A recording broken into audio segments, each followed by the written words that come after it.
சட்டம் ஒழுங்கை எந்த அளவு பாதுகாக்க முடியுமோ இந்த அரசு பாதுகாத்து வருகிறது. கோவையினது விபரீத சம்பவம் நடைபெற்ற 24 மணி நேரத்திற்குள் அந்த கொடிய மிருகங்கள் கைது செய்யப்பட்டார்கள். இன்னும் கடுமையான சட்டங்களை நிறைவேற்ற வேண்டும் என்று நான் வேண்டுகோள் விடுத்திருக்கிறேன். ஸ்டெர்லைட்டில் கொலைகார வெறியோடு ஸ்டெர்லைட் நிறுவனத்தினுடைய கைக்கூலிகளாக அன்றைய அரசின் காவல்துறை மாறி 13 பேரை உச்சந்தலையிலே சுட்டுக் கொன்று 11 வகுப்பு படிக்கிற ஸ்னோலினி என்கிற பெண் பிள்ளையை மண்டை சிதறி மூளை மண்ணில் விழ சுட்டுக் கொன்று, ஜான்சி என்கிற ஒரு மீனவ சகோதரி வீட்டுக்கு சோறு கொண்டு போற பெண்ணை பக்கத்தில் போய் சுட்டுக் கொன்று அந்த கொலைபாதகத்தை நடத்தினார்கள்.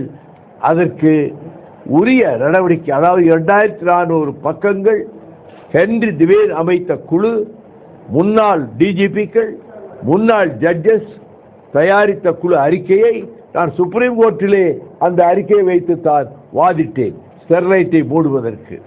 ஆகவே காவல்துறை அந்த அளவுக்கு ஏவல்துறையாக இருந்த காலமும் இருந்தது. இன்று அப்படி இல்லை.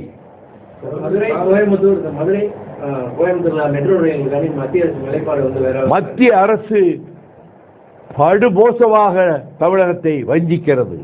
இதைவிட ஜனத்தொகை குறைவாக இருக்கிற நகரங்களிலே அவர்கள் ரத்து செய்யவில்லை. மெட்ரோவை கான்பூரிலோ ஆக்ராவிலோ அவர்கள் ரத்து செய்யவில்லை.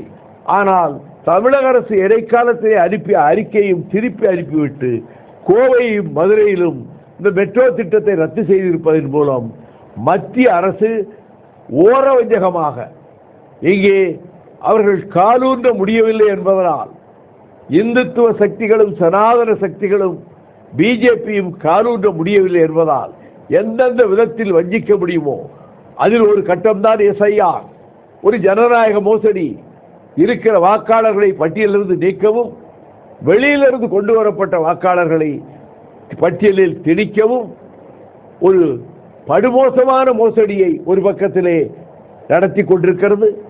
தமிழ்நாட்டுக்கு அவர்கள் வஞ்சகம் செய்கிறார்கள். அதை ஏமாற்றுவதற்கு பாரதியார் பாட்டை இந்தியிலே எழுதி வைத்துக் கொள்வது, திருக்குறளை இந்தியிலே எழுதி வைத்துக் கொள்வது, 402 வரியை இந்தியிலே எழுதி வைத்துக் கொள்வது, அது இந்தியை சத்தம் போட்டு வாசிக்கிற பொழுது கொச்ச தமிழ்ல பேசுகிறார் நரேந்திர மோடி என்று இந்த நாட்டு மக்கள் நினைக்கட்டும் என்று இதையெல்லாம் சொல்லி நான் தமிழ்நாட்டு மேல ரொம்ப பற்று வச்சிருக்கிற மாதிரி ஒரு போலி நாடகத்தை பிரதமர் நரேந்திர மோடி நடத்தி கொண்டிருக்கிறார்.